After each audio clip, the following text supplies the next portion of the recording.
దేవుడు మంచి సమయాన్ని ఇస్తే చాలామంది ఈ సమయాన్ని ఆయన కొరకు ఖర్చు పెట్టలేని పరిస్థితుల్లో ఉన్నారు. ఎవరి కోసం? దేవుని కోసం. అలా ఖర్చు పెట్టకపోతూ ఒకవేళ ఎవరైనా ఖర్చు పెడదాం అనుకుంటే, అంటే ఆయన కోసం పని చేద్దాం అనుకుంటే, ఆ పనిలో ఎన్నో ఆటంకాలు, అభ్యంతరాలు అనేవి మనం చూస్తూ ఉన్నాం. అసలు ఎందుకు కలుగుతున్నాయి ఈ అభ్యంతరాలు? ఎందుకు మనిషి ఆయన పని చేయలేకపోతున్నాడంటే, ఒక విషయం మన మనసులో గట్టిగా ఫిక్స్ అయ్యి మనం ఆయన పని చేయాలి ఎప్పుడు కూడా. ఏంటది అనంటే, మనిషిది ఆయన పని చేయడం అనేది ఒకడు సహించలేడు. ఎవడాడు? అపవాదిగాడు. ఆది నుండి చూడండి మీరు, దేవుడు తన పని చేయాలని ఆదామును పెట్టి, అవ్వను పెడితే, వాళ్ళిద్దరూ ఎక్కడ దేవుడు పని చేసేస్తారా అని చెప్పి మధ్యలోకి దూరేశాడు. ఎవరి రూపంలో? సర్పం రూపంలో. సరే, దేవుడు వాళ్ళిద్దరికీ ఒక కొడుకు, ఇద్దరు కొడుకుల్ని ఇచ్చాడు. అందులో ఒక ఆయన పేరు కయ్యను, ఒక ఆయన పేరు హేబేలు. కయ్యను ఏం చెడ్డోడు కాదు. కయ్యను కూడా మంచిగా పుట్టినోడే. వీళ్ళిద్దరిలో హేబేలుతో ఆయన పని చేసుకుందాం, చేయించుకుందాం అని అనుకునే లోపు ఎవరిలో దూరేశాడు? కయ్యనులో దూరేశాడు. సరే, వీళ్ళిద్దరూ అయిపోయారు. ఏదో రకంగా మరలా దేవుడు పని చేద్దాం అని చెప్పి నోవహు దగ్గరికి వచ్చి నోవహు విషయంలో దేవుడు పని చేస్తున్నప్పుడు మళ్ళీ వాళ్ళ ముగ్గురు కొడుకుల్లో ఒక కొడుకునాడు మింగేసాడు. ఎవడాడు? అపవాదిగాడు. ఇలా మీరు ఆది నుండి చూసుకుంటూ రండి. ఆయన పని ఎక్కడుందో ఖచ్చితంగా వాడి టార్గెట్ అక్కడే ఉంది. ఎవరిది? సాతాను గడిది. అంటే నేను మీకు ఏం చెప్తున్నానంటే, మనం చేసే ఆయన పనిలో దేవుని కృప కంటే మరి ప్రాముఖ్యంగా వాడి టార్గెట్ని గుర్తించాలంటున్నాను నేను. నా మాట మీకు అర్థమవుతుందండి? ఎందుకంటే ప్రమాదం తెలియకుండా ముందుకెళ్తే దానివల్ల వచ్చే విపరీతాలకు మనం బలైపోయామంటే దానికి మనం బాధ్యులం కాలేమని మరొకసారి తెలియజేస్తున్నాను. చాలామంది ఈ ప్రమాదం గుర్తించక దిగిపోయి వస్తున్న దాని ప్రతిఫలాలు తట్టుకోలేక మరలా దిగజారిపోతున్న పరిస్థితులు కనబడుతున్నాయి. ఇలాంటి పరిస్థితులను తట్టుకోవాలంటే ముందుగానే ప్రమాదం మనకు తెలియాలి. అది తెలియాలనే ఈ పని విషయంలో ఉండవలసిన ఒక జాగ్రత్తను మీకు నేను జ్ఞాపకం చేసే ప్రయత్నం చేస్తున్నాను. ఒక చిన్న సందర్భాన్ని చెప్తాను, మనసులో పెట్టుకోండి. ఎక్కువసేపు చెప్తున్నాను కదా. ప్రార్థన చేసి సిద్ధపడి రేపు కార్యక్రమానికి సమయం చెప్తాను నేను. అలనాడు దేవుడు ఇశ్రాయేలీలు అని ఒక జనాంగాన్ని కొన్నాడు. ఎవరండి వాళ్ళు? ఇశ్రాయేలీలు. వీళ్ళందరూ కలిసి 70 సంవత్సరాల పాటు బబులోను చెరకెళ్ళారు. ఏ చెర? బబులోను చెర. ఎన్ని ఏళ్ళు? 70 ఏళ్ళు. అషూరు చెర ఎన్ని ఏళ్ళు? అషూరు చెర ఎన్ని ఏళ్ళు? వెరీ గుడ్, చెప్పండి అమ్మా. 200 సంవత్సరాలు. బబులోను చెర ఎన్ని ఏళ్ళు? 70 సంవత్సరాలు. ఈ 70 సంవత్సరాల తర్వాత దేవుడు మరలా టైం ఇస్తున్నాడు ఇశ్రాయేలీలకి. ఎందుకు ఇచ్చాడు టైము? చూద్దాం తీయండి ఒకసారి అందరూ కూడా. దినవృత్తాంతాలు 2వ గ్రంథం చివరి అధ్యాయం అందరూ తీద్దాం. చాలా మార్లు ఈ సందర్భాలు మీతో మాట్లాడుంటాను, అయినా సరే మీరు ఇందులో ఒక విషయాన్ని గమనించి మనం ముగించే ప్రయత్నం చేద్దాం. దినవృత్తాంతాలు 2వ గ్రంథం చివరి అధ్యాయం. ఒక అన్యరాజును ప్రేరేపిస్తూ వీరికి సమయాన్ని ఇస్తున్నాడు దేవుడు. 36వ అధ్యాయం 22వ వచనం 23వ వచనం కూడా చదువుతాం. పారసిక దేశపు రాజైన కోరేషు యొక్క ఏలుబడిలో ఏ సంవత్సరం? మొదటి సంవత్సరమున ఇర్మియా ద్వారా పలకబడిన తన వాక్యము నెరవేర్చుటకై యెహోవా పారసిక దేశపు రాజైన కోరేషు మనసు ప్రేరేపించగా అతడు తన రాజ్యమందంతటను చాటించి వ్రాత మూలముగా ఇట్లు ప్రకటన చేయించెను. పారసిక దేశపు రాజైన కోరేషు ఆజ్ఞాపించినదేమనగా, ఆకాశమందలి దేవుడైన యెహోవా లోకమందున్న సకల జనములను నా వశము చేసి యోధా దేశమందున్న యెరూషలేములో తనకు మందిరము కట్టించుటకై నాకేమిచ్చాడు? ఎవరు పని చేయమని? వెరీ గుడ్, దేవుడు పని చేయమని నాకు ఆజ్ఞ ఇచ్చాడు. మరలా అందరితోనూ కాదు, ఎవరితో మాత్రమే? కావున మీలో ఎవరు ఆయన జనులై ఉన్నారో. నిజంగా ఈ మాట నాకు ఎంత ఇష్టమోనండి. ఈ వచనంలో ఈ మాట పర్టికులర్గా చాలా ఇష్టం. మీలో యూదులెందరో అనలేదు అక్కడ. మీలో ఇశ్రాయేలీలందరూ అనలేదు అక్కడ. ఎంత బాగా మాట్లాడుతానంటే, ఆయన పని చేయమని ఆర్డర్ వేశాడు. ఎవరు? ఆజ్ఞ. మళ్ళీ చెప్తున్నాను, రిక్వెస్ట్ కాదు. దేవుడి పని ఏంటి? ఆజ్ఞ. చాలామంది బతుకులాడుకున్న దౌర్భాగ్యం ఈరోజు. చేసి పెట్టండి, చేసి పెట్టండి అంటున్నాం మనం. కానీ దేవుడి పని అనేది ఒక ఆజ్ఞ, ఒక ఆర్డర్. ఎందుకు అనంటే, ఇక్కడ సమయం ఇచ్చిందే ఆయన పని చేయడానికి. ఎవరి పని? దేవుడి పని. ఇప్పుడు అంటున్నాడు అక్కడ, మళ్ళీ ఎవరు చేయాలంట? ఎవరు ఆయన జనులో వాళ్ళే చెయ్యండి. ఎవరు ఏంటంటే ఎవరు చేయాలి? ఫలానా ఫలానా ఫలానా అంటలేదు అక్కడ. మీలో ఎవరు ఆయన తాలూకో వాళ్ళే చెయ్యండి. ఎవరి పని? దేవుడి పని. అంటే ఇప్పుడు మేము దేవుడు బిడ్డలను అనుకున్న వాళ్ళే చేస్తారు. ఎవరి పని? అర్థమైందా లేదన్న మాట మీకు? అంటే చాలామంది దేవుడి పని చెయ్యట్లేదంటే వాళ్ళ ఫీలింగ్లో ఎక్కడో ఒక లోపం ఉంది, మేము దేవుని పిల్లలు అనుకోవట్లేదని. నా మాటలు మీకు అర్థమవుతున్నాయండి? మనలో చాలామంది ఆయన పని చేయలేకపోతున్నామంటే ఎక్కడో ఒక చిన్న మిస్టేక్ వస్తుంది. నేను ఆయన బిడ్డను అనుకోవట్లేదని. ఒక విషయం చెప్పనా? తండ్రి ఎలాంటిదైనా తల్లి ఎలాంటిదైనా నేను ఖచ్చితంగా నా తల్లిదండ్రులు రుణాన్ని తీర్చుకోవాలనుకున్న ప్రతి బిడ్డ వాళ్ళు ఈ బిడ్డను చూసినా చూడకపోయినా ఆ తల్లిదండ్రుల పట్ల ఆ ప్రేమను కలిగి ఉంటారు. ఉంటారండి? ఖచ్చితంగా. ఎందుకంటే నన్ను కంది చాలదా అంటుంటారు చాలామంది. అంటే కన్న తల్లి రుణాన్ని తీర్చుకోవాలని ఒక మంచి బిడ్డకి ఎలా ఉందో, నన్ను సృష్టించిన దేవుని రుణాన్ని తీర్చుకోవాలని కూడా ఆయన పిల్లలకు ఉంటుంది. ఉండదండి? ఉంటుంది. కానీ ఇంకా చాలామందికి ఆ ఆశ, ఆ ధ్యాస, ఆయన పని చేయాలని ఉద్దేశాలు రావట్లేదంటే మరి ఆలోచన చేయండి, మనం ఆయన పిల్లలమో కాదో. ఇక్కడ అంటున్నాడు, ఎవరు పడితే వాళ్ళు వెళ్ళకండి, ఎవరు ఆయన పిల్లలు వాళ్ళు వెళ్ళండి. ఎవరు పని చేయడానికి? దేవుడు పని చేయడానికి. ఇప్పుడు టైం ఇచ్చాడు ఇశ్రాయేలీయులకి, యూదులకి. ఏ పని చేయమని? దేవుడు పని చేయమని. ఎవరి ద్వారా? ఒక అన్య రాజు ద్వారా టైం ఇచ్చాడు. మొత్తానికి బయలుదేరారు. ఎప్పటికి వెళ్ళారు చూడండి. ఎజ్రా గ్రంథం 3వ అధ్యాయం. 3వ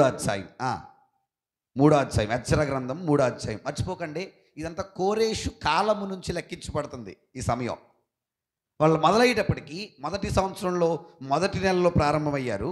ఎక్కడికి వచ్చారు చూడండి? 3వ వచనంలో, 3వ అధ్యాయం మొదటి వచనంలో. ఎన్నో నెల అంటే ఎన్ని నెలల ప్రయాణం చేశారు వీళ్ళు? 7 నెలల ప్రయాణం. ఎన్ని నెలలు? 7 నెలల ప్రయాణం.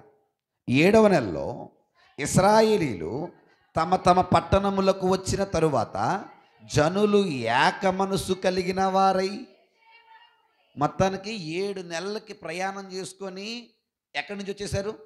బబులోను దేశం నుండి యెరూషలేముకు వచ్చేసారు. ఎవరో?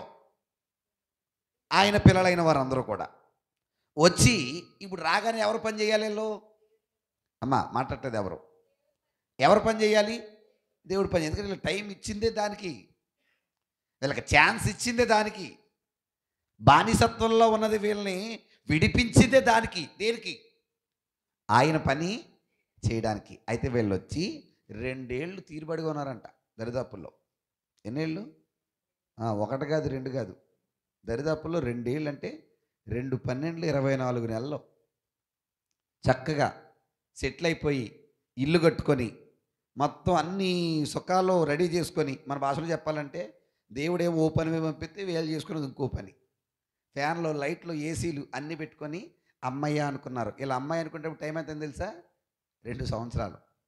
అంటే ఎంత వేస్ట్ చేశారు చెప్తున్నాను? ఎంత వేస్ట్ చేశారు? 2 సంవత్సరాలు. అందుకే చూడండి, ఇప్పుడు ఎప్పుడు మొదలుపెట్టారంటే పనేళ్ళు. అదే 3వ అధ్యాయం 8వ వచనం చదువుతుంది చూడండి. యెరూషలేములో ఉండు దేవుని యొక్క మందిరమునకు వారు వచ్చిన అమ్మ ఎంత? అసలు ఎప్పుడు వచ్చేసారు వాళ్ళు? 7 నెలల్లోనే వచ్చేసారు. వచ్చిన వాళ్ళు ఎప్పుడు మొదలుపెట్టారు? 2వ సంవత్సరము 2వ నెలలో షయల్తీయేలు కుమారుడైన జెరుబ్బాబేలును, యోజాదా కుమారుడైన యోషువాయును చెరలో నుండి విడిపింపబడి యెరూషలేమునకు వచ్చిన వారందరూ పని ఆరంభించారు. ఏం స్టార్ట్ చేశారు? పని. ఎన్నేళ్ళయింది? 2 ఏళ్ళు. ఎన్ని నెలల్లో వచ్చారు? 7 నెలలు. అంటే 7వ నెల వచ్చిన తర్వాత 2 ఏళ్లకు పని ప్రారంభించారు. 2వ ఏట 2వ నెల. అంటే ఎన్ని నెలలు వేస్ట్ చేశారు? మాట్లాడలేదు మీరు ఎవరు?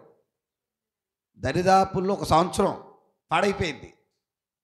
1 సంవత్సరం దరిదాపుల్లో పాడైపోయింది. ఇప్పుడు రెండో నెలలో రెండో సంవత్సరంలో ప్రారంభించారు ఎవరి పని.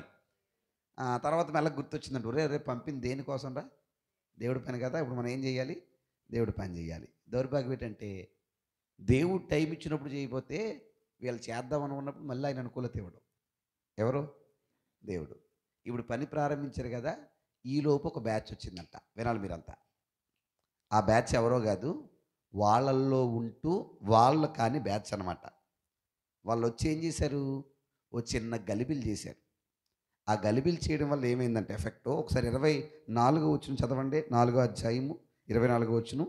యెరూషలేములో ఉండు దేవుని మందిర పని నిలిచిపోయెను, ఎలాగున రాజైన దర్యావేషు ఏలుబడియందు 2వ సంవత్సరము వరకు. ఎక్కడ 2వ సంవత్సరంలో నుంచి? Very good. కోరేషు గారి 2వ ఏట నుంచి దర్యావేషు గారి 2వ ఏట వరకు ఆగిపోయింది. ఇంకా ఏం చేయలే, ప్రారంభించారు, ఏమాగిపోయింది, పని ఆగిపోయింది.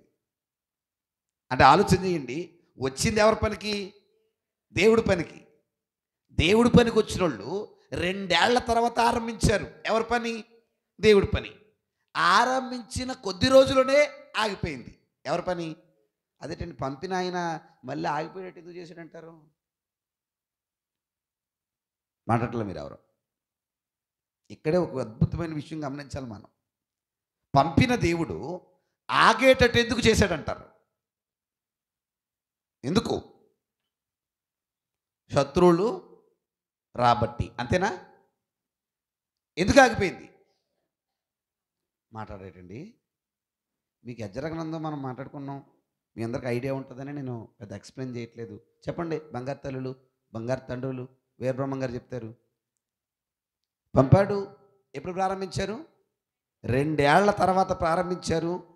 ప్రారంభించిన వెంటనే ఆగిపోయింది. ఇది పని. మళ్ళీ ఎంతో తక్కువ రోజులుగా చాలా సంవత్సరాలు ఆగిపోయింది. ఒక రాజు మారిపోయాడు అప్పుడే, ఇద్దరు రాజులు.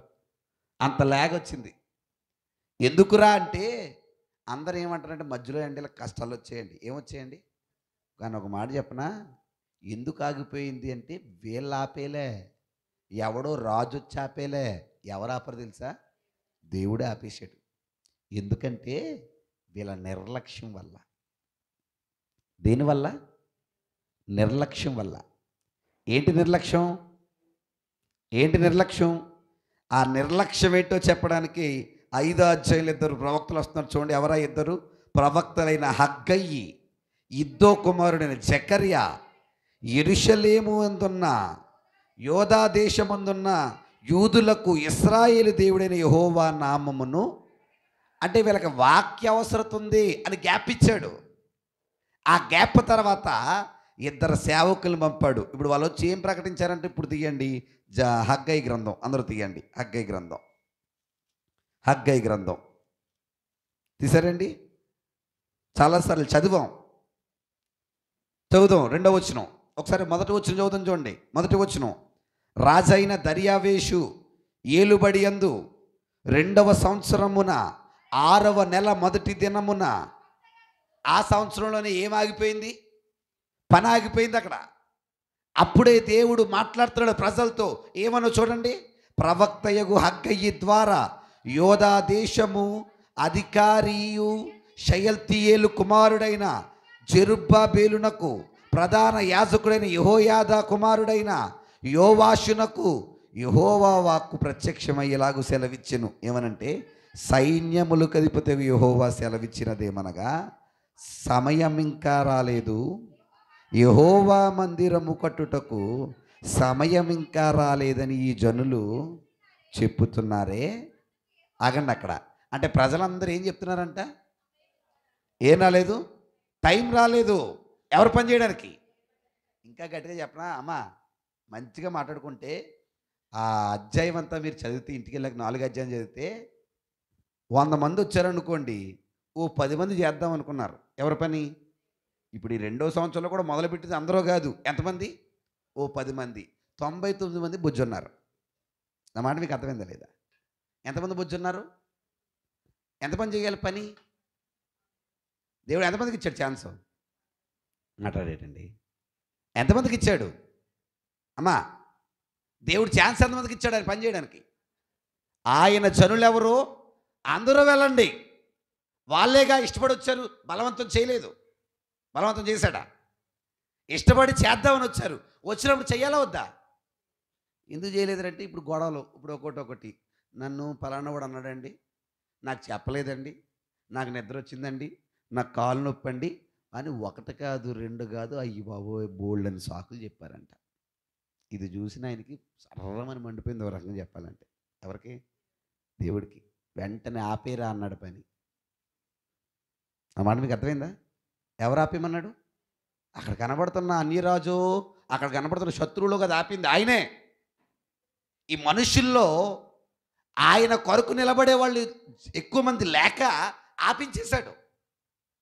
ఆపించేసి ఇప్పుడు వీళ్ళకి బుద్ధి వచ్చేటట్లుగా ఇద్దరు సేవకులను పంపి చెప్పించాడు వాక్యం. ఎంతమందిని? ఇద్దరిని. ఇప్పుడు చూడండి, న్యాయానికి శత్రువు వచ్చాడని ఆపేశాను అంటున్నాడా, మీరు బాలేక ఆపేశాను అంటున్నాడా? ఇక్కడ ఏమంటున్నాడు? మీరు నా పని చేయడానికి ఏం లేదంటున్నారు చాలామంది, టైం లేదంటున్నారు అన్నాడండి. అన్నాడా?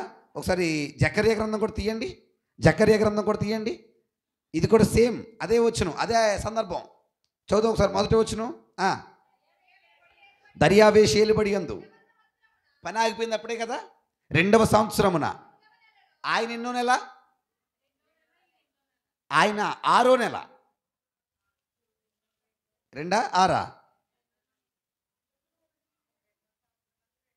2వ నెల. Very good. ఆయన ఎన్నో నెల? 2వ సంవత్సరం 6వ నెల. 6వ నెల హగ్గై గ్రంథం, అంతే కదా? హగ్గై గారు ప్రకటించింది ఎన్నో నెల? 6వ నెల. Very good. ఈయన ఎన్నో నెల? 8వ నెల. అంటే జస్ట్ 2 నెలల్లో మరలా ఇంకో పాస్టర్ గారు వచ్చారు. ఆయన పేరేం పేరు? జకర్యా. ఈయన వచ్చి ఏమన్నాడు చూడండి, అబ్బాయి మీకు టైం సెట్ అవ్వలేదు, పరిస్థితులు అనుకూలించలేదు, అందుకే ఆగిపోయింది అంటలేదు ఈయన. ఈయన వచ్చి కూడా ఏమన్నాడు చూడండి, యెహోవా మీ పితరుల మీద బహుగా కోపగించి కాబట్టి నీవు వారితో ఇట్లనుము, సైన్యములకు అధిపతికి యెహోవా సెలవిచ్చినదేమనగా మీరు నా తట్టు తిరిగిన ఎడల. అబ్బా, అంటే దాని అర్థం ఏంటి? వచ్చిన వాళ్ళందరూ ఎవరి వైపు లేరు, అంతే. అందరూ చేయట్లే. ఎక్కడో ఒక 5గురు 6గురు, ఒరు వచ్చాం కదరా, కడ్డానికి వచ్చాం కదరా, చేద్దాం కదరా, పదండి రైలు చేసేద్దాం రా అని అంటున్నారు. ఎంతమంది? ఓ 10 మంది. ఎంతలో? 100లో. అసలు ఎంతమంది చేయాలి? మాట్లాడేటండి. ఎంతమంది చేయాలి? అందరూ చెయ్యని కారణం చేత ఆపేశాడు దేవుడి పని. నా మాట మీకు అర్థమైందా లేదా? నా మాట మీకు అర్థమైందా లేదండి? అంటే మీరు గుర్తుంచుకోండి, ఈ సందర్భాన్ని బట్టి సమస్యలు ఎందుకు వస్తున్నాయంటే మనం సరిచేయడానికే, అంతే కదండి? అది మనకు అర్థమైతే ఇప్పుడు దేవుడు పని ఎవరో 2 3 చేస్తే చాలా, అందరూ చేయాలా? అందరంటే అందరూ ఆయన జనులు ఎవరో వాళ్ళందరూ వచ్చి ఎవరు పని చేయాలి? చెప్పండి అమ్మ, ఎవరు పని చేయాలి? మరలా చెప్పనా, అందరూ చేస్తేనే చేయించుకుంటాడు ఆయన. ఎవరో నలుగురు ముందుకొచ్చి చేస్తే ఆయన పని జరగదు. నా మాట అర్థమైందా? అక్కడ అక్కడ మీరు జరగదని చెబితే ఈ మాట కనబడదు మీకు. అక్కడ ఏముంటుంది తెలుసా? ఎవరో నలుగురు బ్యాచ్ వచ్చి వీళ్ళ మీద తప్పుగా రాసి పని ఆగిపోయిందని కనబడుతుంది. అసలు ఆ బ్యాచ్ని రప్పించడానికి, తప్పుగా రాయడానికి కారణం ఏంటంటే ముందు వీళ్ళు బాలేరు. వీళ్ళల్లో అందరికీ చేసే మనసు లేదు. వీళ్ళ మనసులు ఎలాగోనే తెలియాలంటే ఈ హగ్గ ఈ జకర్యా జీవితం అర్థమైపోద్ది మనకి. సో వీళ్ళ మనసుల్లో అందరికీ రావాలి ఆలోచన, ఎవరు పని చేయాలని? దేవుడు పని చేయాలి. మరలా చెప్తున్నాను, అందరూ చేస్తేనే ఆయనకి ఇష్టం. ఎవరికి? దేవుడికి. మళ్ళా చెప్తున్నాను, మనకు టైం ఇచ్చిందే ఆయన పని చేయడానికి. ఎవరి పని? దేవుడి పని. ఇప్పుడు ఆయన పని ఎంతమంది చేయాలి? అందరూ చేయాలి. అందరూ చేయకపోతే ప్రమాదమా? ప్రమాదం. ఆ ప్రమాదం ఎంతరా అంటే, ఎంతకాలం దేవుడు ఆపేస్తాడు ఎవరికి తెలియదు.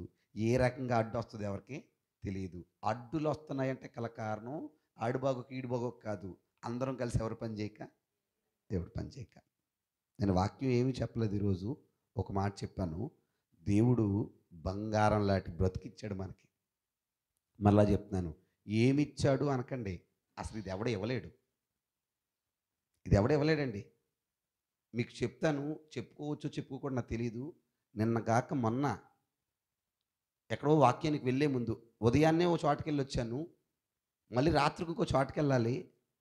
బాత్రూంలోకి వెళ్ళి కళ్ళు తిరిగి పడిపోయాను నేను. చాలా నీరసమైపోయాను.